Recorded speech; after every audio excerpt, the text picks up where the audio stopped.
जय Shri Krishna everyone, welcome back to my channel. जिस तरह कार्तिक स्नान करते हैं वैसे ही वैशाख स्नान किया जाता है। तो आज की इस वीडियो में हम ये जानेंगे कि वैशाख स्नान का उद्यापन कैसे करते हैं। अगर कुंवारी कन्या ने व्रत किया है तो क्या उसका उद्यापन कुंवारी लड़कियों को भी करना है या नहीं, ये जानकारी भी इसी वीडियो में जानेंगे। और पूर्णिमा कब है, उद्यापन कैसे करें और किन चीजों की हमें जरूरत होगी, सभी जानकारी आपको इसी वीडियो में मिलेगी। इसलिए वीडियो को आप एंड तक जरूर देखें और वीडियो अच्छा लगे तो वीडियो को लाइक करें और चैनल को सब्सक्राइब जरूर करें। तो आइए वैशाख मास के उद्यापन के बारे में जानकारी लेते हैं। फ्रेंड्स, वैशाख का महीना पूरा होने को आया है और पूर्णिमा से वैशाख का महीना समाप्त हो जाएगा। और वैशाख स्नान जिसने भी किया है उसका उद्यापन करना उतना ही जरूरी है। अगर आप 5 दिन भी स्नान किया है तो भी उद्यापन इसी तरह करना है। वैशाख का महीना अगर कुंवारी कन्या ना रही है, वैशाख महीने का उद्यापन नहीं करना है। वैशाख महीने का उद्यापन शादी के बाद ही किया जाता है। तो जब वो ससुराल जाएगी तभी इसका उद्यापन कर सकेगी। वैशाख स्नान करने से अच्छा घर मिलता है और धर्म भी होता है। शादीशुदा महिलाएं वैशाख का स्नान कर रही हैं तो वो इस पूर्णिमा पर ही, वैशाख की पूर्णिमा पर ये उद्यापन कर सकती हैं और करना बहुत ही जरूरी होता है। वैशाख का पूरा महीना नहाने के बाद पूर्णिमा के दिन इसका उद्यापन किया जाता है। वैशाख की पूर्णिमा के दिन आप पूजा कैसे करें, तो नियमित जिस तरह आप पूरे महीने स्नान करके व्रत किया है और पूजा की है उसी तरह हमें पूजा करनी है।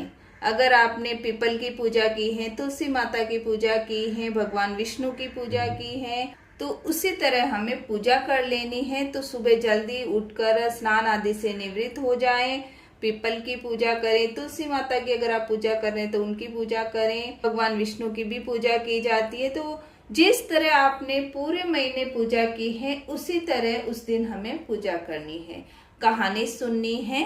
इस बार 23 मई को वैशाख पूर्णिमा का व्रत किया जाएगा और वैशाख महीना समाप्त हो जाएगा। तो जिस तरह आप डेली पूजा करते आए हैं पूरे महीने, उस तरह हमें पूजा करनी है। पूजा करने के बाद आप भगवान सूर्य को अर्घ दें, तुलसी माता की पूजा करें। वैशाख के महीने में आपने भगवान विष्णु के निमित्त अगर जो भी नहीं किया है वो आप पूर्णिमा के दिन कर सकते हैं। आपने पूजा कर ली, हवन कर लिया, उसके बाद दान करें। गर्मी से जुड़ी जो भी राहत की चीज होती है उसका दान कर सकते हैं। जल भरकर आप देखिए मटका दान कर सकते हैं, उसके ऊपर चीनी रख दें, फल रख दें, दक्षिणा रखकर भी आप दान कर सकते हैं। प्याऊ पर आप घड़ा रख सकते हैं मिट्टी का और प्याऊ पर आप पानी भरा सकते हैं। यानी जो भी आप जल का दान कर सकते हैं, जिस तरह आप जल का दान कर सकते हैं उस तरह आप जल का दान करें। क्योंकि गर्मी बहुत चरम पर होती है तो जल का दान सबसे बड़ा दान वैशाख महीने में माना गया है। वैशाख के महीने में अन्न का दान भी किया जाता है। तो आप पूर्णिमा के दिन एक ब्राह्मण के जोड़े को या 2 ब्राह्मण के जोड़े को भी आप खाना खिला सकते हैं। अगर आप 2 जोड़े को नहीं खिला सकते तो 1 जोड़े को तो आप जरूर खाना खिलाएं।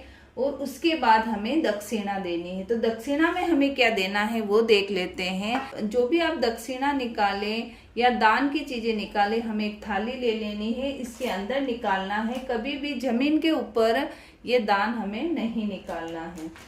तो सबसे पहले पंडिताइन के लिए साड़ी निकालनी है वस्त्र दान के लिए।